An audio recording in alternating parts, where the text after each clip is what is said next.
राम राम जी। अगर आप भी परेशान हो बच्चों की बढ़ती डिमांड से तो आपको बिल्कुल परेशान नहीं होना है। उनको कपड़ों की डिमांड है तो आप आ जाइए फटाफट से हमारी शॉप पे।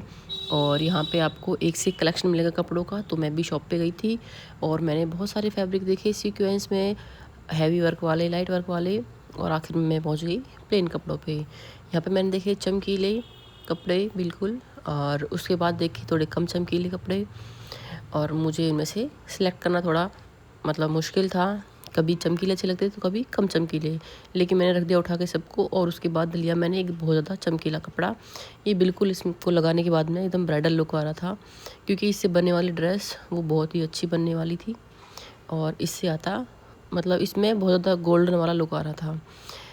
और फिर देखी मैंने बनी हुई स्कर्ट, सोचा कि ख़रीद लूँ, लेकिन इनको फिर मैंने उठा के रख दिया, क्योंकि मुझे अपने लिए नहीं बेटी के लिए कुछ बनाना था। तो मैंने फैब्रिक सेलेक्ट किया, कट किया, लेके आई घर पे। आगे का काम संभाला है किंचू ने, तो वो दिखाएगी आपको फैब्रिक कौन सा आया है। ये है सीक्वेंस का फैब्रिक जो नेट पे है, और ये देखो कितना प्यारा है कलर भी, और इसका जो सीक्वेंस है वो भी बहुत प्यारा है। इसके साथ ही ली है लाइनिंग के लिए हमने जो ये फैब्रिक लिया है, इससे बनेगी स्कर्ट और लाइनिंग दोनों चीज़ें। तो किन्नी आपको इसको ट्राई करके दिखाएगी, ये देखिए, और इसका पूरा लुक आपको दिखाएगी ये भी। ये फिर बताना कि ये फैब्रिक का कलर कॉम्बिनेशन कैसा है। ये देखिए, इसका काम कंप्लीट हो गया। अब संभालती हूँ मैं मोर्चा। मैंने कपड़े को लिया है, डबल फोल्ड किया, और फिर इसको कुछ समोसे वाली शेप में बिछा दिया। ऊपर से हिप्स के अकॉर्डिंग यहाँ पे एक रैंडम मैंने मतलब मार्किंग की थी, उसके हिसाब से फिर मैं इसमें टॉप से इसको नापते हुए इस तरह से मार्किंग कर लूँगी हिप्स के अकॉर्डिंग। यहाँ पे स्कर्ट बनाऊँगी, लेंथ यहाँ से और यहाँ तक नाप ली है मैंने, 37 लेंथ है स्कर्ट की।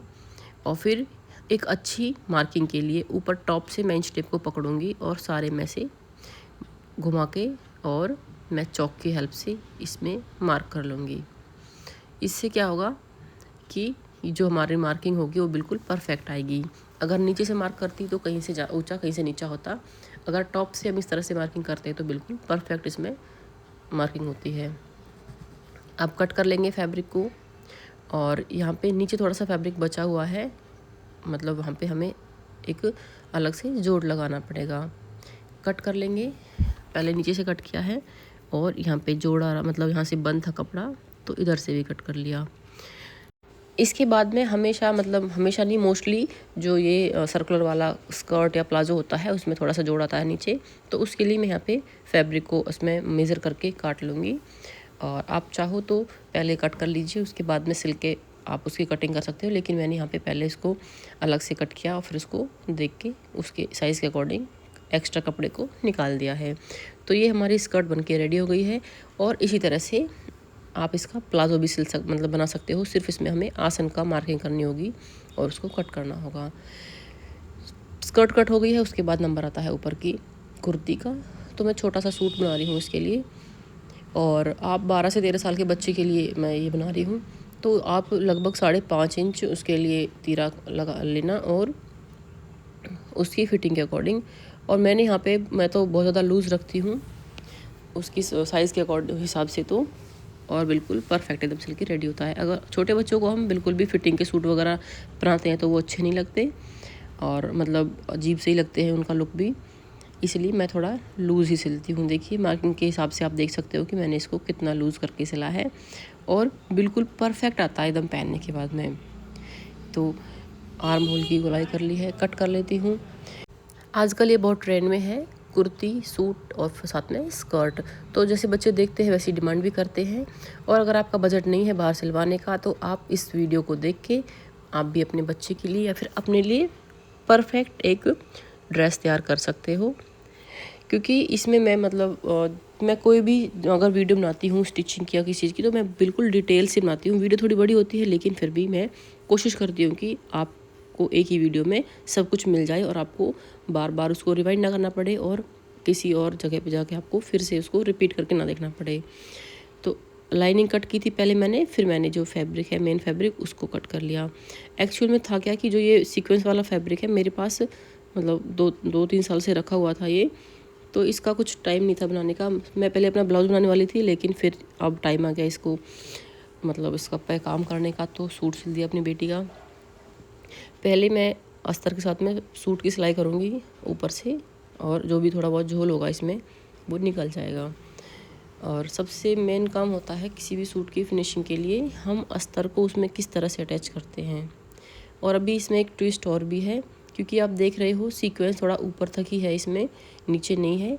तो अब जो साइड से फैब्रिक बचा है उसमें से हमें क्या है, इसमें नीचे हम एक जोड़ लगा देंगे और हमारा सीक्वेंस वाला फैब्रिक है वो अच्छे से, मतलब अच्छा लुक आएगा उसका। फिर तो चाहे छोटे कपड़े सिले चाहे बड़े सिले, उसमें जो फिनिशिंग होती है उसका बहुत ही एक इम्पोर्टेंट रोल होता है। बहुत ही तसल्ली के साथ में हम कोई भी कपड़ा सिलते हैं उसको काम करना चाहिए, क्योंकि जो उसका लुक आता है उसी पे फिर वो डिपेंड करता है कि किस तरह से अपने कपड़े को सिला है।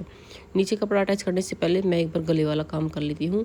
तो ये फ्रंट वाला गला लिया है मैंने, छोटा ही बनाया है। इसकी जो इसकी गहराई है वो है 4.5 इंच, और जो इसकी चौड़ाई मैंने ली थी वो 2 इंच ली थी।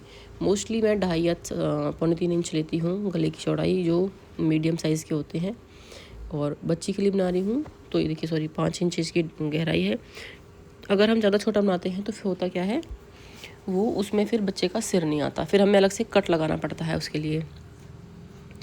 तो ये ज़्यादा बड़ा भी नहीं रहेगा और ये एक बहुत ही अच्छा लुक आएगा, आप देखना पहनने के बाद में। कुछ ज़्यादा इसमें हमें करने की ज़रूरत नहीं है, सिर्फ यहाँ पे एक एक कट लगाया है। और देखिए मैं आपको दिखाती हूँ कितना अच्छे से गला बन के हुआ है रेडी। ये देखिए ऐसे ही सेम तरीके से, मतलब कि सेम गला मैं बैक वाला बनाऊंगी, लेकिन उसको बुकरम पे ना बना के मैं उसको बनाऊंगी फोम पे।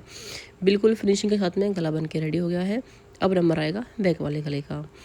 तो मैं आपको बता देती हूँ कि मैंने पहले जो फॉर्म लिया था उसको प्रेस से चिपका लिया था फैब्रिक पे, और मार्किंग कर ली थी उस पर चौक की हेल्प से, और फिर इसको सिल देंगे। इसमें भी फिनिशिंग बिल्कुल बुकरम वाली आती है, पेस्टिंग वाली आती है, और बहुत ही इजीली है, मतलब इस पर मशीन भी चलती है, कोई प्रॉब्लम नहीं होती। एक्स्ट्रा पार्ट कट कर लेंगे और सेम उसी प्रोसेस से जिस तरह से फ्रंट वाला गला बनाया था वैसे ही इसमें भी कट लगा के इसकी भी एक अच्छी सी फिनिशिंग हम निकाल लेंगे। और अब नंबर आएगा इसको, मतलब साइड से इसकी किनारी मोड़ने का। तो एक पैर की सिलाई लगाते हुए हम इसको बहुत ही फिनिशिंग के साथ में मोड़ लेंगे और इसको सिल देंगे। लगा दूंगी सिलाई इस पर, एक बहुत ही बेहतरीन सा गला बन के रेडी हो जाएगा। आप जैसे हैवी सूट सिलते हैं, हम जिनके गले पहले से बने होते हैं हैवी वर्क के साथ में, हम उनमें मतलब कटिंग अलग से नहीं कर सकते पेस्टिंग पे। तो इस तरह के फॉर्म को हम फैब्रिक में पेस्ट करके चिपका के प्रेस की हेल्प से और एक बहुत ही बेहतरीन सा फिनिशिंग वाला गला रेडी कर सकते हैं। और मैंने कई बार आप लोगों को बता रखा है, आप इस तरह से अगर अपने ये सूट के दोनों पार्ट को जोड़ते हो तो इसमें गुम सिलाई हो जाती है और आपको अलग से सिलाई दिखाई नहीं देती है। और मतलब इसमें फिनिशिंग तो अच्छी आती है और दिखने में ये बहुत ही प्यारा लगता है। ये देखिए पीछे वाले गले पे सिलाई लगा दूंगी। ये मतलब जो मैंने अभी फॉर्म से बनाया था, जो हल्की वाली फॉर्म आती है उससे बनाया था ये वाला मैंने, और आगे वाला बुकरम यानी पेस्टिंग से बनाया था। तो दोनों ही गलों में बहुत ज़्यादा अच्छी फिनिशिंग आ रही है। ये गले बड़े नहीं है बिल्कुल भी, हमें बच्चे की साइज़ के अकॉर्डिंग गले बनाने होते हैं जिससे कि वो इजीली उसको डाल सके। उसके बाद में फिर मैं लगा दूंगी फिटिंग की सिलाई। इसमें पहले से मार्किंग कर रखी है तो कोई प्रॉब्लम नहीं होगी। और हमें थोड़ा ध्यान रखना है कि हमारा फैब्रिक ऊंचा नीचा ना हो, और उसको रखते हुए मार्किंग करते हुए फिर से ध्यान से, और उसको फिर मैं सिलाई लगा दूँगी। ये चीज़ें कुछ ऐसी होती है जो हम इनको इंस्टेंट बना के रेडी कर सकते हैं। जैसे कि हम इंस्टेंट नूडल्स बनाते हैं, खाना बनाते हैं, ऐसे ही हमें इंस्टेंट सिलाई भी आनी चाहिए। कम से कम अपने बच्चों के लिए तो बिल्कुल ही आनी चाहिए। अब मैं लगा दूँगी इसमें जोड़ नीचे सीक्वेंस वाले फैब्रिक का। तो मैंने मतलब पहले इसको मेज़र किया और उसके बाद में जितना फैब्रिक मेरे पास अवेलेबल था उसमें से 2 पार्ट किए, और उससे इसकी लेंथ भी बढ़ जाएगी और ये लुक भी बेहतर हो जाएगा। तो सिलाई लगाते हुए इनको मैंने जोड़ लिया है, और फिर मेज़र करते हुए मैंने इनको, जो हम मोड़ते हैं सूट को साइडों से, खुला रखा है मैंने, बंद नहीं रखा है। और फिर अच्छे से सफाई के साथ में क्या होता है कि हमारा कपड़ा कितना भी अच्छा हो, अगर उसकी सफाई से सिलाई ना हो तो वो बिल्कुल ही अच्छा नहीं लगता, सूट की सारी लुक ख़राब हो जाती है। तो अगर हम सिलाई करते हैं तो सबसे ज़रूरी होता है उसमें सफाई के साथ में वर्क करना। तो ध्यान रखते हुए अच्छे से फिनिशिंग साथ में मैं इसको मोड़ देती हूँ, दोनों साइड, दोनों नहीं यानी कि आगे पीछे वाले दोनों पार्ट सब जगह से। मैंने पिनअप कर लिया था जिससे कि हमारे जो मेज़रमेंट है वो कम ज़्यादा ना हो। तो मेरे जो चैनल है इस पे आपको बहुत सारे स्टिचिंग के छोटे बच्चों से रिलेटेड बड़े सूट, ब्लाउज़, स्कर्ट, बहुत सारी चीज़ें इस पे अवेलेबल है। लहंगे तक मैंने इस पे बना के वीडियो अपलोड कर रखी है, आप ज़रूर देखिएगा और ये आपके लिए बहुत यूज़फुल होने वाली है वीडियो।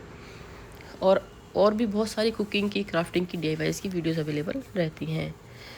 जो स्कर्ट में नीचे जोड़ वाला पार्ट था, अब नंबर स्कर्ट का आ गया है, तो पहले उसको जोड़ लेते हैं, वो काम हमारा कंप्लीट हो जाएगा। तो ध्यान में रखते हुए और जितना हमने एक्स्ट्रा फैब्रिक लिया था उसके लिए उस पर हम सिलाई लगा लेंगे। मोस्टली जब हम सर्कुलर स्कर्ट बनाते हैं, प्लाजो बनाते हैं, उसमें जोड़ ये आना थोड़ा बेसिक सा ही है, तो इसमें आपको ज़रूरत नहीं है कि आप परेशान हो। ये देखिए अच्छे से सिलाई लगा दी है और उसके बाद भी हम क्या करेंगे, हमें झोल लगेगा या फिर कपड़ा एक्स्ट्रा लगेगा तो उसमें मैं फिर बाद में भी हम कट कर लेंगे। दोनों साइड से सिलाई लगा लेंगे और इसमें ज़्यादा कुछ होता नहीं है, सिर्फ हमें ध्यान रखना होता है इसमें कि जो नीचे से हम सिलेंगे उस टाइम पे और ऊपर से जब हम नेफा बनाएंगे उस टाइम पे, तो दोनों साइड से हम बस सीधी सिलाई लगा लेनी होती है हमें। सिलाई लगा देंगे। ये देखिए थोड़ा नीचे ऊंचा नीचा फैब्रिक हो रहा है, इसको मैं बाद में कट कर दूँगी।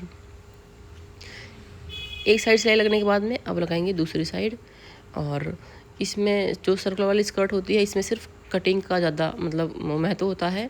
जब हम कट करते हैं इसको तो हमें ध्यान रखना होता है कि ये मतलब ऊंचा नीचा ना हो, वरना तो ये पूरी स्कर्ट का जो मतलब बिल्कुल ही बेडोल हो जाती है ये। उसके बाद मैंने लिया है 2.5 इंच का फैब्रिक, 2.5 इंच की पट्टी ली है चौड़ी। एक साइड से सिलाई थोड़ी निकाल ली है, ऊपर से मैं इसमें अब वो जोड़ दूँगी। और अगर आपके पास एक्स्ट्रा फैब्रिक अवेलेबल हो तो आप इसमें उरेब की पट्टी भी यूज़ करें, इससे इसमें झोल कम आएगा, क्योंकि दोनों चीज़ें अगर उरेब से में रहेंगी तो उनमें से फटाफट से वो आप उसको सिल सकते हो, झोल नहीं आएगा। अगर आप स्ट्रेट पट्टी लेते हो उसमें झोल आने का डर रहता है। तो अगर आप बिगनर हो तो इस तरह से सीधा करते हुए इसको बॉल पिन की हेल्प से टक कर लीजिए। फिनिशिंग तो आएगी ही, टाइम की भी बचत हो जाएगी, फटाफट से ये सिल जाएगा। बस मशीन रखनी है, पिन हटानी है और सिल देना है बिना किसी झोल के। ये देखिए कितनी अच्छी फिनिशिंग आई है इसमें। ऊपर से हो गया कंप्लीट। अब नंबर आता है नीचे वाली फिनिशिंग का। आप चाहो तो इसमें पीको भी करा सकते हो, लेकिन मैंने यहाँ पे कैन यूज़ किया है एक अच्छे लुक के लिए। और आप अगर अपनी स्कर्ट में लगाते हो तो आप ऐसे ना लगाएं, आपको इसको पहले कपड़े से कवर करना है कैन को, उसके बाद आपको इसमें सिलना है। मुझे इंस्टेंट काम करना था इसलिए मैंने फटाफट से कैन को अटैच किया और सिल दिया। इससे भी फिनिशिंग बहुत अच्छी आती है, लेकिन जब हम वर्क करते हैं ना प्रोफेशनल की तरह, तो हमें उस तरह ही काम करना चाहिए। ये मैंने बच्चे का सिला है तो इसलिए मैंने थोड़ा सा इसको जल्दीबाजी में इस तरह सिल दिया। उससे क्या होता है, उससे आपका जो काम है उसमें जान आती है। यहाँ पे थोड़ा जल्दी का काम था इसलिए मैंने इसको ऐसे ही फोल्ड करके सिल दिया। इससे भी लुक अच्छा आता है, कोई फ़र्क नहीं पड़ेगा लुक में, लेकिन फिर भी एक थोड़ा जो लेवल है वो और कपड़े का बढ़ जाता है। तो अगर वीडियो अच्छी लगी हो तो प्लीज़ वीडियो को लाइक करना, शेयर करना, कमेंट करना, और अगर आपने चैनल अब तक सब्सक्राइब नहीं किया तो सब्सक्राइब भी करना। आपको मेरे चैनल पे बहुत सारे वीडियोज़ मिलेंगे कुकिंग, क्राफ्टिंग, स्टिचिंग, DIYs के। तो इसका लुक देखिए कुछ इस तरह का आया है। और अभी तो हम इसमें आपको डांस करके भी दिखाने वाले हैं कि डांस के टाइम इसका लुक कैसा आया था। ये देखिए, अगर आपने ड्रेस को नोटिस किया है तो एक कमेंट ज़रूर करना। मैं आपके लिए लाती रहूँगी ऐसे यूज़फुल से इंस्टेंट वीडियोज़। तो आपको इसके लिए मेरे को सपोर्ट करना है, चैनल को सब्सक्राइब करना है और कमेंट ज़रूर करना है कि वीडियो आपको कैसी लगी। धन्यवाद।